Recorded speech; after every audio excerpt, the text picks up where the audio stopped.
All right, everybody, welcome back to Skywatchers Radio, right here on, once again, the Dark Matter Radio Network and PSN Radio. We are live, as always, and you can check out the chat room over on www.psn-radio.com. With us now is the guest of this first hour, Miss Laurie McDonald. Welcome to the show, ma'am. And let me just say that you have one of the hardest day jobs ever, I think, in this field. You know, it can be a hard job sometimes. It's harder at night. Thank you so much for taking the time to be on the show here with us and spending some quality time with us. Now, give the audience a brief of your background, because I just really became, aware of you recently when you were on Unraveling the Secrets with Tim Beckley. Shout out to Tim Beckley, and of course his lovely, lovely co-host, Miss Anderson. And it fascinates me anytime I speak to somebody who does what you do. For example, when you counsel abductees. What got you interested in doing this and doing hypnotherapy on these folks? Well, it's kind of an interesting story, actually. I was interested in the mind always, and the power of hypnosis seemed quite profound when I was young, and all of the reading I did on it.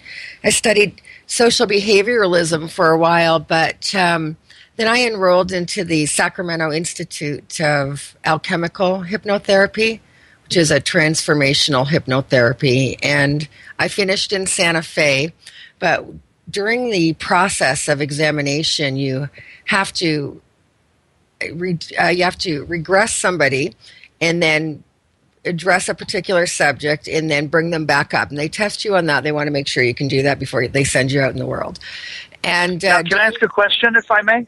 Sure. Now, you said it was a hypnotherapy school? Right. Alchemy? Okay, so does that mean you were involved in utilizing drugs, medication, or other types of substances to induce the he's trying to get high tonight on his trip. Can you supply him? I am not. Come on. No, it's all... No, it's a good question, actually, though. No, it's all psychotherapy. There's no... There's no pharmacology. There's no pharmaceuticals. No pharmaceuticals involved, right? No, none whatsoever. So during the examination process, I induced a person, regressed them back to a particular age, and while they were about to express something, their story changed, and they were all of a sudden seeing a UFO. They were camping. He was with his brother. They saw it hover, then land. They saw entities, and right when I was about to ask a question, a ball of light about the size of a softball appeared right above his head and zipped down to the end of his body. And, I'm in the middle of an examination, and I turn and look over my shoulders to see if anybody else saw it, and 3 out of the 5 judges did see it, and they were like wide-eyed and jaws open, and they indicated for me to continue. When I started to talk to him again, it was like he was clean. He had no memory at all about talking about a UFO or seeing the entities, and he had my curiosity piqued. He was just about to describe the entity and gone. So I've been very intrigued since then. And then all of a sudden, I started getting lots and lots of calls. A lot was happening, and people wanted to explore it. So, in other words, the whole UFO contactee thing just kind of happened by chance. Well, let me ask you, how long ago did this happen, by the way? That was back in 1996. Wow. Okay, since video cameras were around, please tell me that you were recording your test and your certification there. Tell me there's video of this. No, they didn't. But I do have a plethora of other fantastic videos that show some pretty good-looking UFOs in infrared video. And there's a picture on my Facebook page, actually. I was driving from Sacramento to San Diego, and I hit the Grapevine right about 50 miles north of Los Angeles, and I felt like I was being followed, and I kept looking, and I glimpsed several times what I thought was a UFO. So I finally just pulled over quickly at a Triple J gas station and whipped out my digital camera, turned around and took a picture and got a daytime picture of a UFO.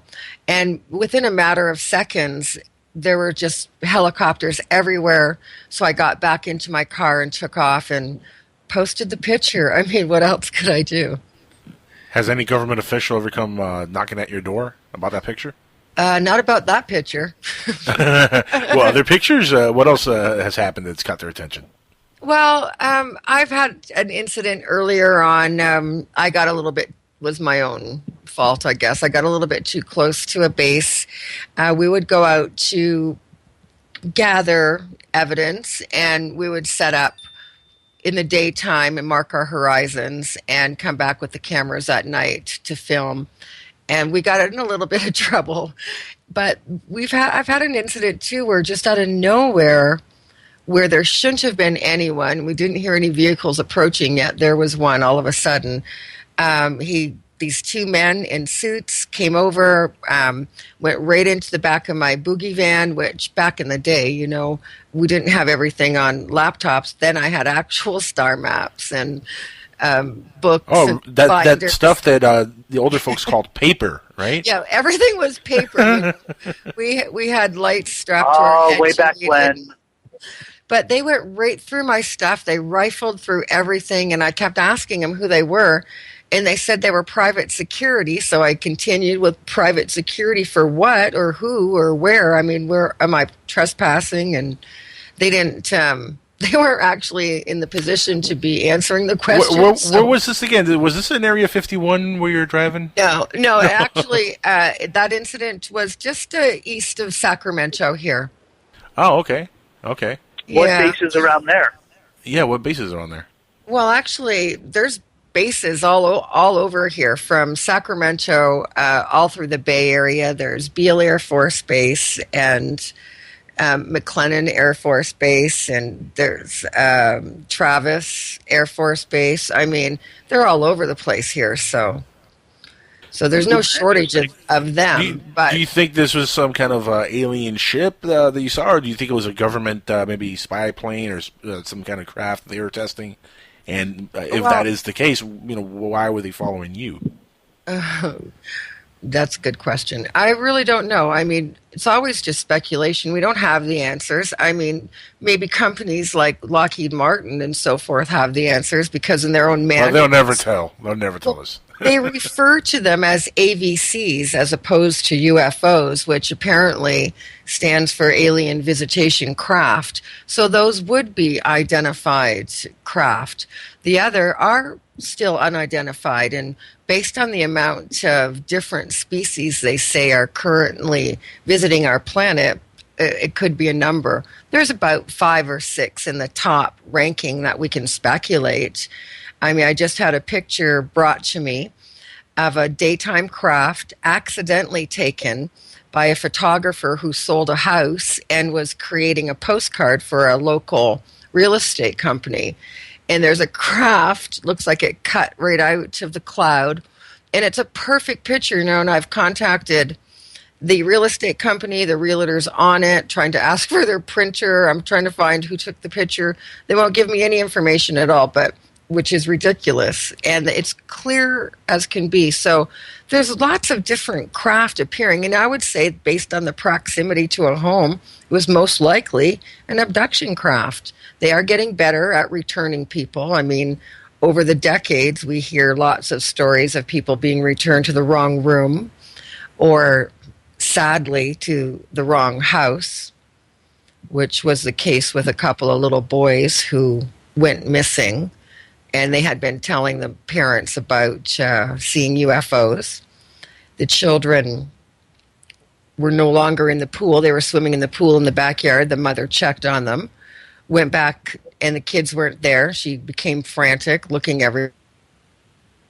Sadly, shortly later, the children were found several doors down in an actual in-ground pool, completely different than their much more shallow play pool. The kids, they don't know how they could have got into the yard. There was no way for them to enter or climb the fence or get in any way, and yet both the children were found drowned. The parents speculated that maybe accidental, where the children are put back.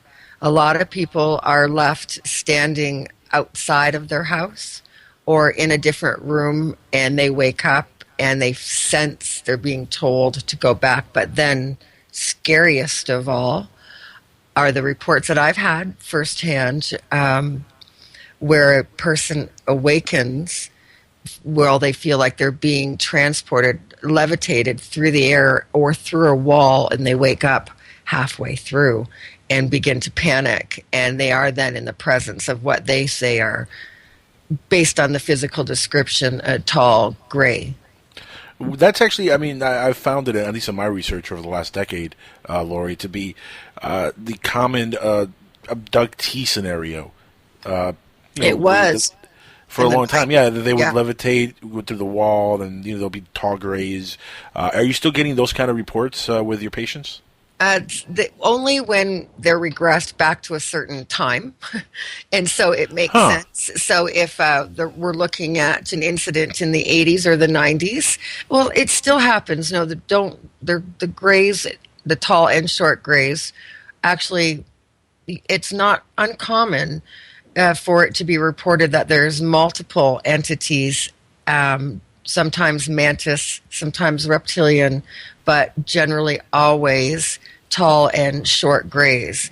There's a hierarchy, and the shorter grays seem to work for the tall grays seem to work for the reptilians, and everybody works for the mantis. And in reality, they all work for Obama.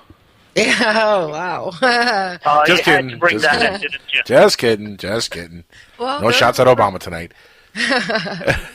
No, that's fascinating though, Laurie. No, that's fascinating though. Real quick, not to cut you off, sorry, but it's fascinating to me that it is a time period thing.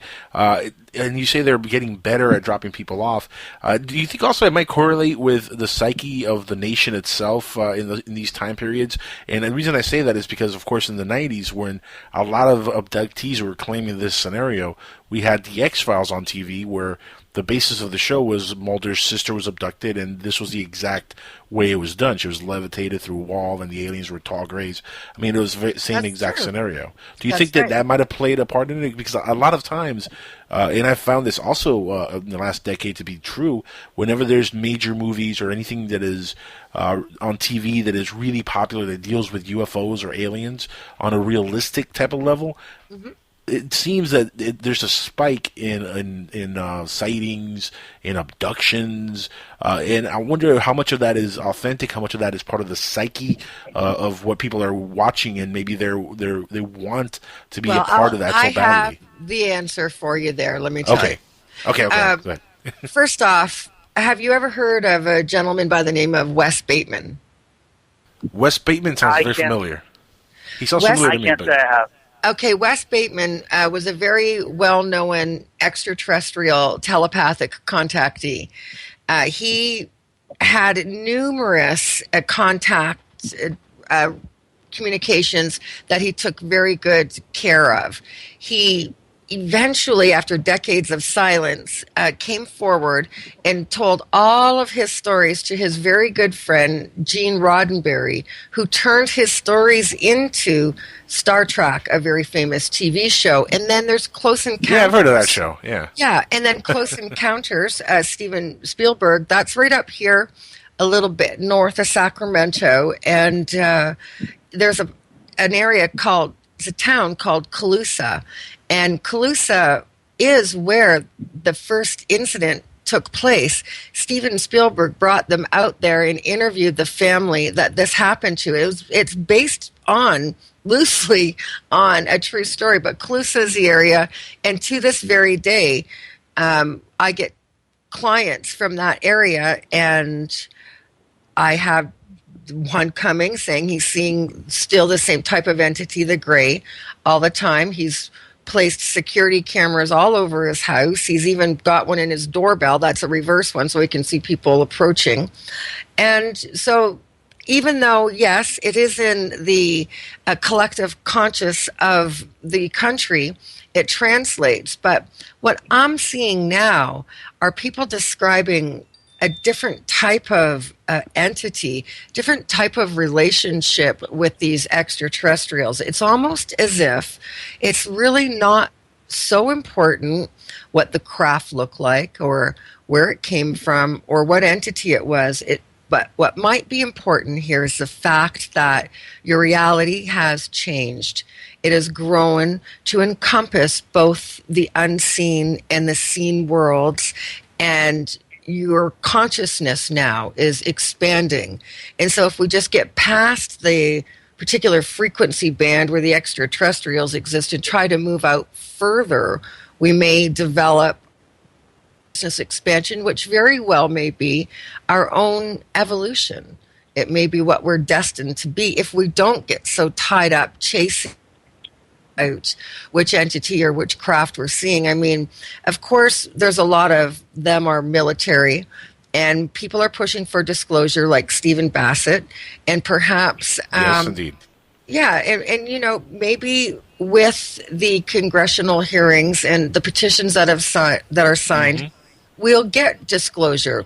I mean, do we? Do you think that really might happen? I mean, do you think that really would happen at this point? I think with Podesta saying his biggest regret is not speaking about to the UFOs, and I think with Ron Hellyer, the former defense minister of Canada during the Cold War, saying that absolutely there is an extraterrestrial presence on this planet, and Nick Pope also stating that the British were involved in their own secrets with UFOs. We've got our own books, many written on Eisenhower, who we believe probably did have some type of a contractual agreement with the Greys where they traded roughly, they said 250,000 people were allowed to be experimented Exchanged, upon. right. Yeah. Exchanged.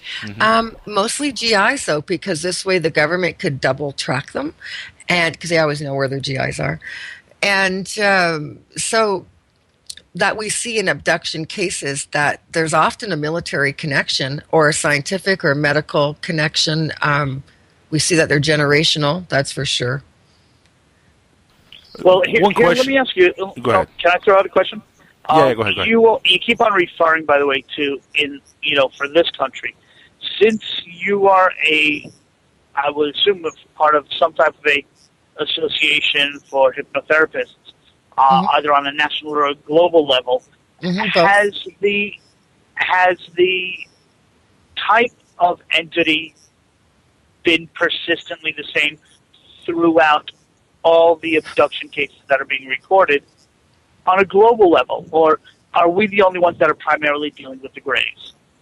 No, I mean, we just have to understand the languaging and verbiage of the people expressing it. I mean, the Asians and Middle Easterns say jinn, and so they have their own cultural belief systems based on it. Very religious people say demons because that's the filter that they're viewing it through. I mean, and so it's perspective. Laurie, I'm glad you brought that up because if they're looking at it even through regression therapy, are they describing the similar shapes? Some of them are very similar, and I have an ET artist in our the Sacramento Alien Abduction and Contactee Support Group. And she's a very talented artist, and she'll work very much like a police artist. Sketch artist. Right, a sketch artist, take the description. Right. And so this is a new branch that we're looking at, and so we're going to see. We're going to see how close they are, because it's very easy to say the eyes were this or that, but... So absolutely, more evidence and as much as physical descriptions and physical evidence that we can get is important. You know, I had somebody contacting me earlier asking me, listen, can you help me? I need discrete x-rays. You know, I have this triangular shaped mark. It feels like this. You know, so I said, photograph it, send me the pictures. He did. I have them. And I'm looking. We'll find somebody to do that. You know, people are doing what they have to, but the numbers are so steadily increasing. I mean, currently they're stating that roughly 280 million people worldwide claim to be abducted. And that would be based on a 4% value system. And in my group, I have about 75 people. And I asked them, how many of you reported? Only 2. So in a group where the topic is, abduction and contact for experiencers, 2 of them reported, and look at this number. So that number has got to be astronomically much higher. So we have to... Who did they report it to is the next question. MUFON. MUFON. Yeah, there's a lot of different organizations that you can report right, to. UFOreport.com. Where's tell your local therapist? I mean, just, And I do get a lot of reports, I have to say, because I gather research. I am writing a book right now called The Extraterrestrial Interference. And so, yeah, people are providing me with information. One of the group members has given me his medical records as well as his MRIs. He's elderly. He's just about 80. And he is a lifetime experiencer. He was a, pre-med student. He was in the Navy. He believes he has 2 implants, actually 3, one in the pineal gland. Those are the MRIs that I have. And he says that he has had an implant behind the knee and then one closer to the groin. But over the years, they're moving together. So I took out the camera and I filmed them and I touched it.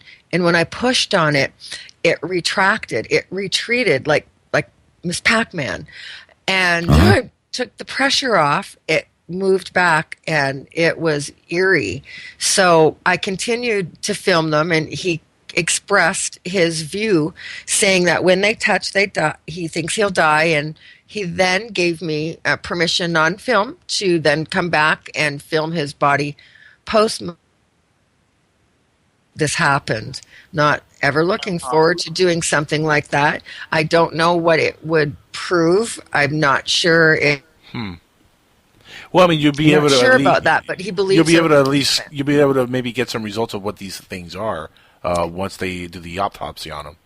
Right. Well, yes, and some of the implants that have been removed and looked at, contain both organic and inorganic materials. But here's the thing, though: the one in his knee and his near his groin, that could be removed surgically now. Why doesn't he have it surgically removed? They have a life of their own, he believes. They're moving. He's watching them. He's been, I don't know, he's probably not really wanting to risk that. He's from a generation where this isn't a topic that was easily discussed without one being ridiculed. And really, have we changed that much? I mean, I'm hoping that we have, but sadly, I do see that experiencers who come forward, no matter how credible, people still will often ridicule them, or they risk losing their job. And we have seen that, and I've had people in my group say that they're at risk too. They can't let people know because they'll get fired. Unfortunately, there is sexual harassment, but no UFO harassment. That's true. But right. I think part of it, I think, is when people hear somebody talk about their experience and they start off, well, I had a dream and I woke up and I couldn't move in my dream. Immediately, the skeptic mind starts saying, well, you're suffering from sleep paralysis. Mm-hmm. And you hallucinated the rest. Because, look, I suffer from sleep paralysis myself. I've been in that position where I wake up and I can't move. And you really do feel like there's something in the room with you, or somebody's looking at you, or there's something there. I mean, I've had that happen to me several times in the past. Right. It's called the hypnagogic state. And it's because the sleep chemical in the brain has been released for the body, but the conscious mind hasn't received it yet. The body's still asleep. You're alert. The presence that you feel is yourself. It depends. Now, then that happens, and other people, though, who have had the same type of sleep paralysis and then feel that they're seeing an entity, their stories do go a little bit further. They break from the paralysis. There's more going on, and they're more lucid. The level of lucidity through the experience is what matters. And it's not for naught the extraterrestrials most likely can simulate the sleep chemical so that they can harvest what they want. I mean, they apparently do it with cows. Speaking of which, I mean, that's an interesting phenomenon in itself, the whole cow mutilation phenomenon. I mean, how does one explain that, for example? What farmers need to mutilate their own cows? Right, not at the cost. I mean, they've got a big investment in them. They've fed and watered them and paying on the property and so on and so forth. Right. And so that's their money, right. So they're certainly not going to do that. There's absolutely no motivation. But it's the cow has two stomachs. And there's been some theories that they put fetuses in them on a holding ground. I don't know. I've heard a couple of people. I've heard people say that actually for the hybrids, and that's how they birth some hybrids when they're taken from the womb early or something like that. I mean, I've actually heard folks talk about that before, which would make sense. I mean, look at the Matrix, where they grew people in little pods that look like a womb. We're growing in a womb, so it would make sense to them to create an artificial womb if they're creating hybrids. You can't have the mother go full term on Earth with an alien baby, it's not unusual for me, being a regression hypnotherapist, to hear accounts of, missing babies and hybrid babies. It is part of the subculture of ufology, is the whole hybrid program. I mean, when they're harvested and ovum, sperm is taken, for what purpose? What are they doing with it? It's speculated that the Greys live to be about 900 years old, 1,000 years old, and then they die. They're doing this to preserve their race, and they're trying to create, a being. I'm not really sure I buy into that. Here's a working theory I have, Laurie, and maybe you might you might tell me if it's good or not, if it works for you. Sure. My theory on the whole hybrid thing is, if they really are being genetically created by Greys or whatever, the Anunnaki or whoever created life on Earth, whatever, if there is that genetic thing going on, perhaps this is their job, and they do this from planet to planet, create life, and then seed it on a planet, and just leave it there and let it flourish. And maybe these beings, literally, they do this as a way of, this is what they do. This is their job.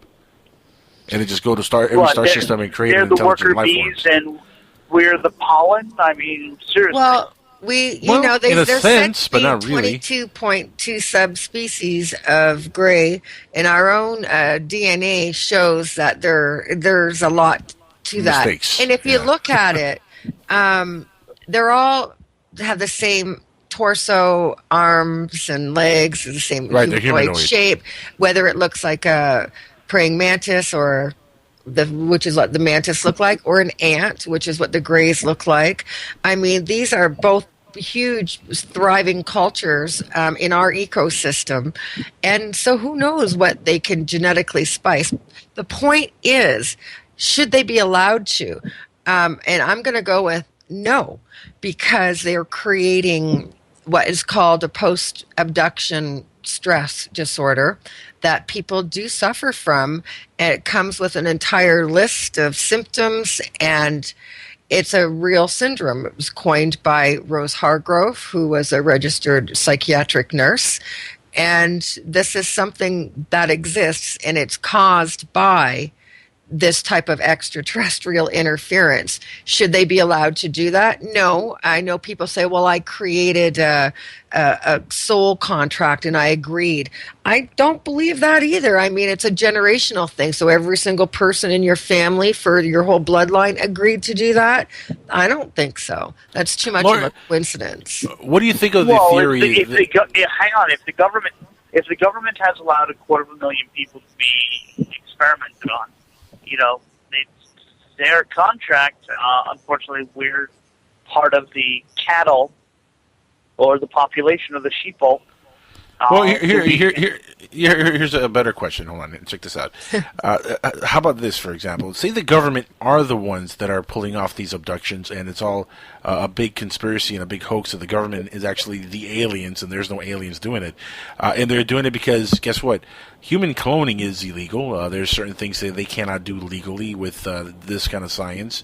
Maybe this is something that's being done in a black ops type of way to do the science without having to go through all the loopholes of the legal avenues that they have to go through. There's just too many people around the world for too many years stating that this type of thing is happening, and we have our but a hoax a hoax can be carried around. A hoax can be carried for years and years and years. That doesn't account for the ancient alien theories, and the government doesn't need to create a hoax where they're going to have to create some type of holographic imagery that they can beam into the sky to look like a UFO. I'll tell you what. Control the masses. That's what church is for.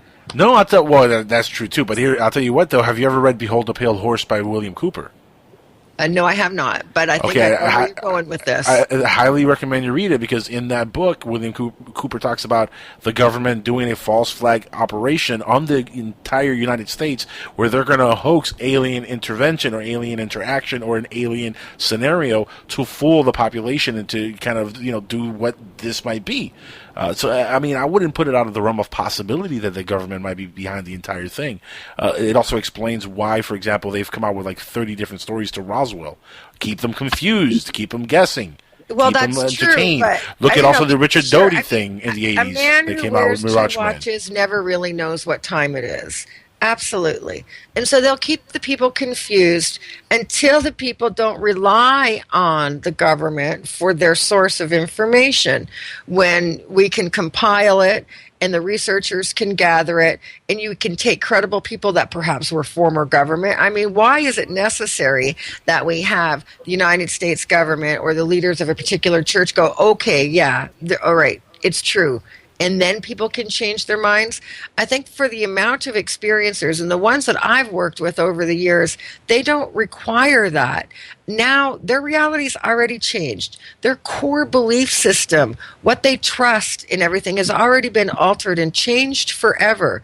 They're now moving beyond that into a broader way of thinking, an expanded consciousness where there is a possibility to interact with a galactic neighbor, but not in an abduction scenario, in an ability to give and receive information, hopefully to perpetuate the betterment of humanity, where we look at the abduction scenario, and this is something that a thief in the night comes and robs and takes, generally against one's will, leaving a psychological harm, where we need to move past that and maybe suppress that, make it illegal, or void the contract. I mean, maybe get another lawyer to look at it, because at this point, I think if the people came and had the information disclosed, we could see and stop it. But the problem with disclosure is we're going to see where we were lied to.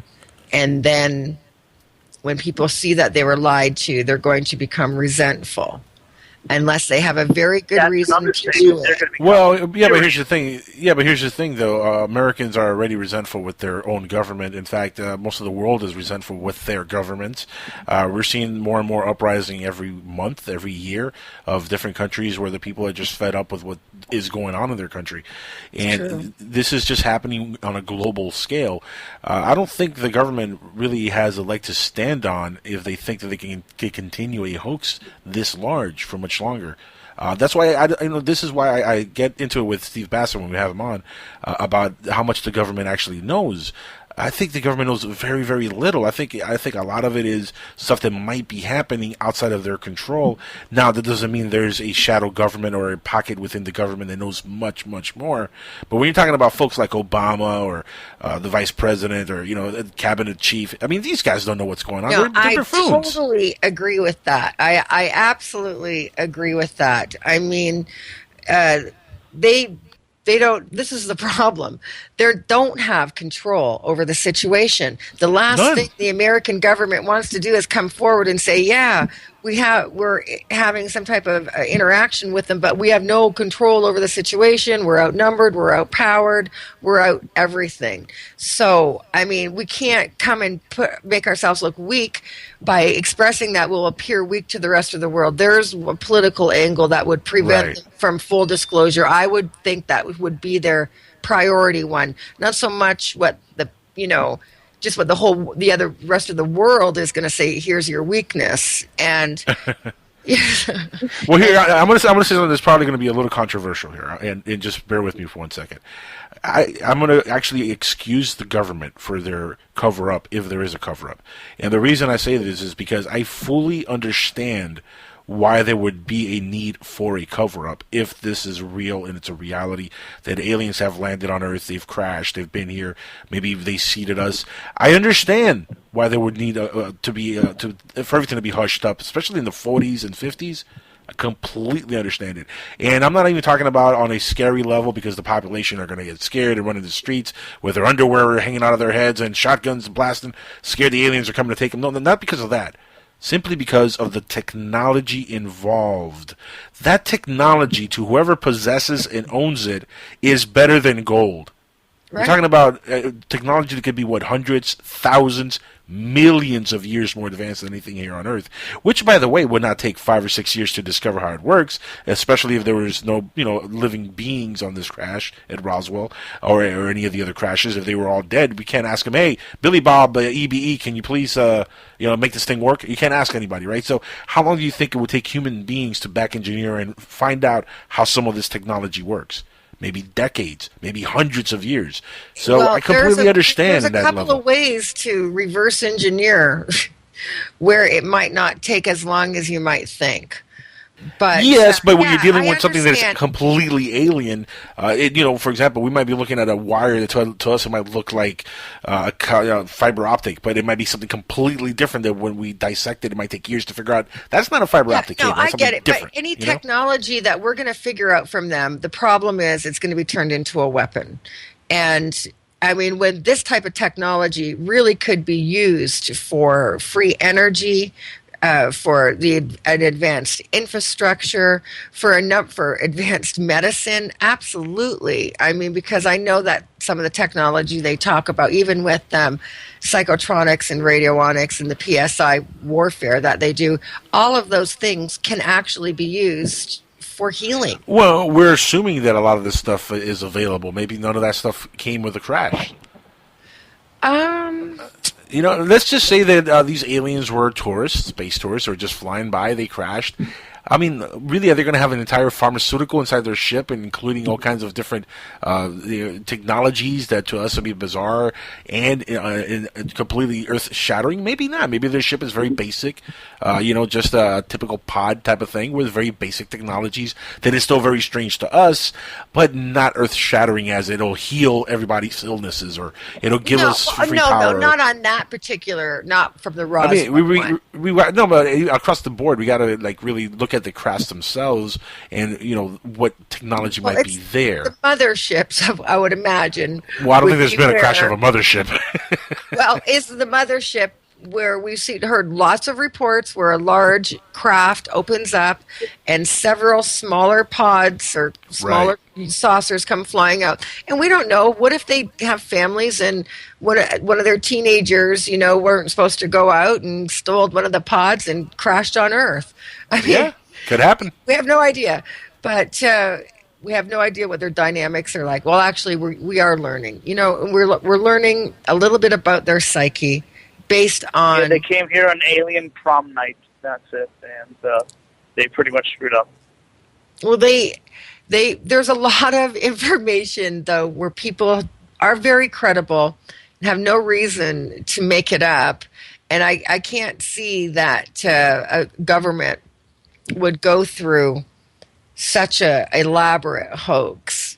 Well, I think the government would go through the hoax. I mean, the whole thing is the Brookings Institute report that they did in the 60s basically theorized that should disclosure actually happen and evidence of alien life happen, it would throw the world's financial markets and most world religions into such a total frenzy that societal collapse could realistically happen. Well, and they're trying to circumvent such things like that. The Pope announced in May 2010, I believe, that in the event that the extraterrestrials make their presence on the planet known, he would be happy to baptize them. And that was that this is a fact. And then he appointed his head hang on one second. I don't believe. Hang on. Google it. Go ahead. Exactly Google phrased it that way. I believe it was May the 10th. No. The Pope did say something then, but I don't think that if the alien presence made itself known. He said if there were aliens, not that he knows that they're there and they would make the presence known. He said if aliens were I think he said something about they'd be part of God's plan because there'll be our brothers in the cosmos or something along those lines. But look, any acknowledgement, but any acknowledgement whatsoever from the church of all people, oh Jesus, anything they say, about this, it has to be looked at not only with a grain of salt, but also with a whole lot of curiosity. Because why would the Pope say anything about UFOs or aliens? He appointed their head demonologist to handle, which is also very funny, by the way. That's strange. Okay, he appointed the head demonologist to take a look at any of the extraterrestrial stuff, not their head of astronomy or of a math department or anything like that, but I believe it's called a chief demonologist. And that's who is in charge. He's an Italian fellow, and he's written several books on the subject, and he's very accredited, but he's been appointed by the Pope to handle anything to do with extraterrestrials. I think that says something. I'm not sure what, but it's something. Well, also, did you know that the Pope in the Vatican has a huge telescope, and it's called the Lucifer? It's called Lucifer? Yeah. No, actually did not know that. They called their telescope Lucifer. I did know that they found many oblong skulls in the catacombs underneath the Vatican. Oh, really? Yeah, and I find that to be quite interesting, and those are speculated to possibly be extraterrestrial. That is a speculation that is running wild. I think actually that I don't know. I'm not 100% believer that that's what it is. To be honest with you, Laurie, I think that's people honoring the extraterrestrials. Actually, elongating skulls is a custom in Africa, but why was it done in that time period? We really don't know.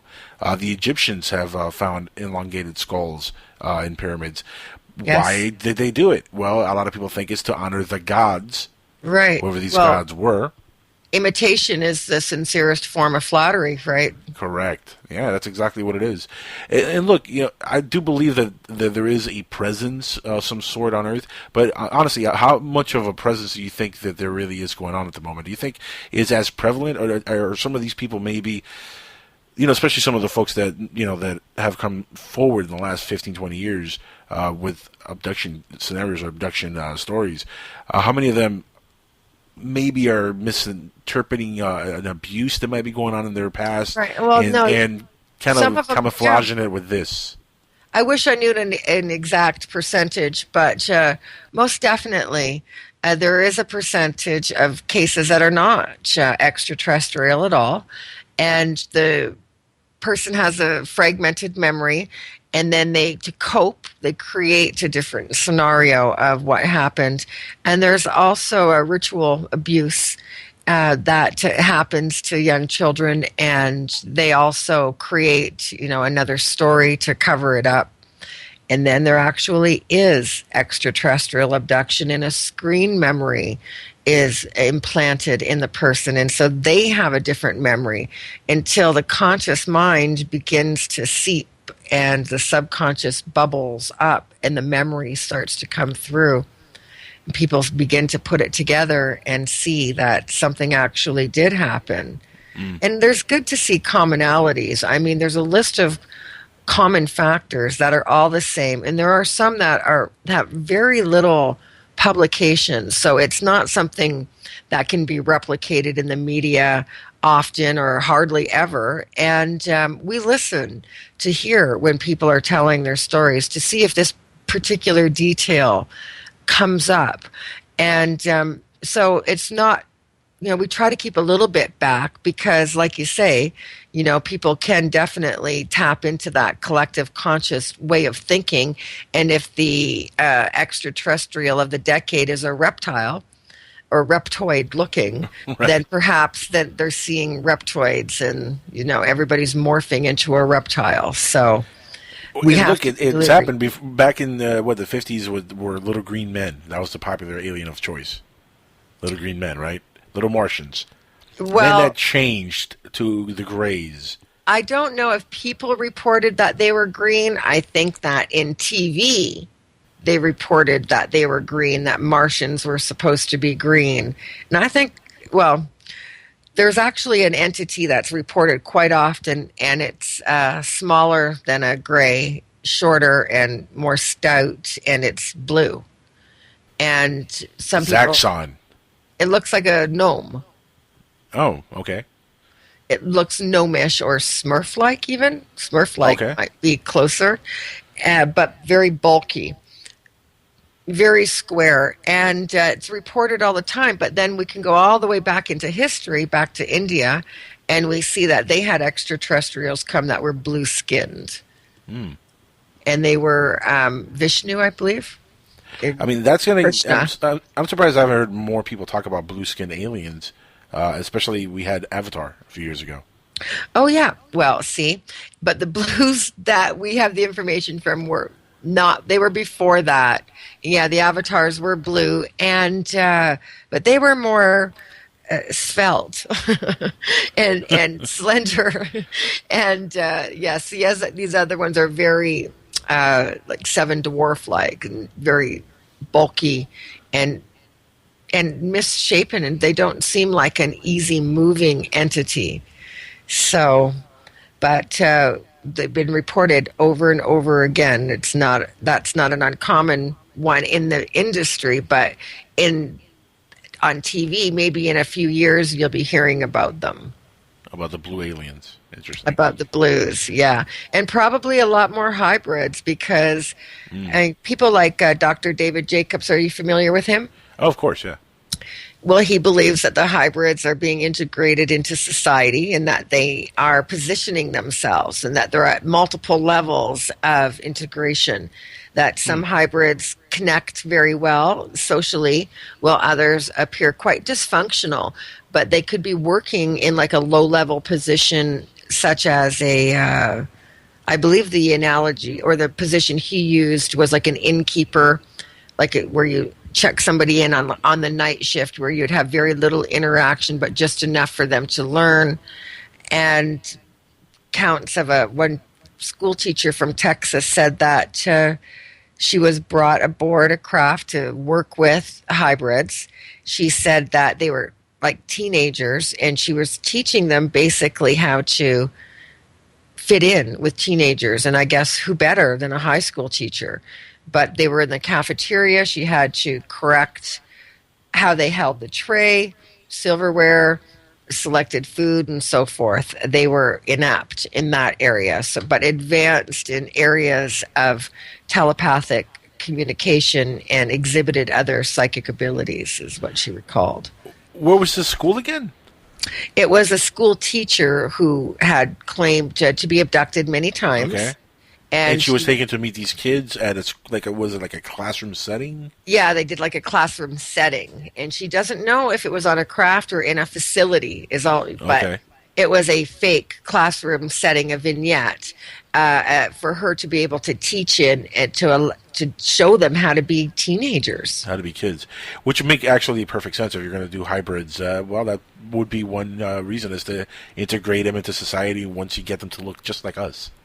But with a little bit of them. Which, that's kind of bizarre, though. Why would they go through the hybrid process if they're going to make them look identical to humans? Why not just have humans brainwash them and make them do their bidding? Well, I think that the hybrids, the grays, this is the thing. Humans, light embodied entities, are said to be eternal. We're supposed to have a soul, and that we'll go on or come back. And who would want to do that?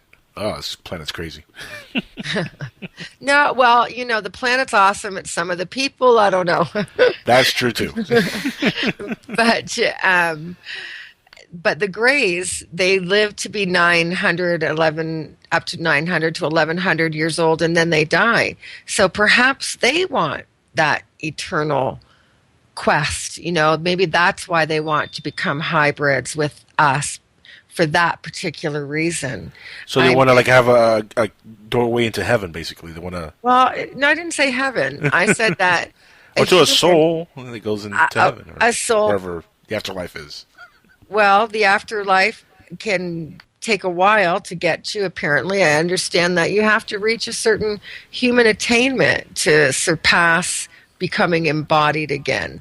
We're incarnate or discarnate entities, or we're human entities. And hue is an ancient word for the measurement of light. We still use it today to measure light.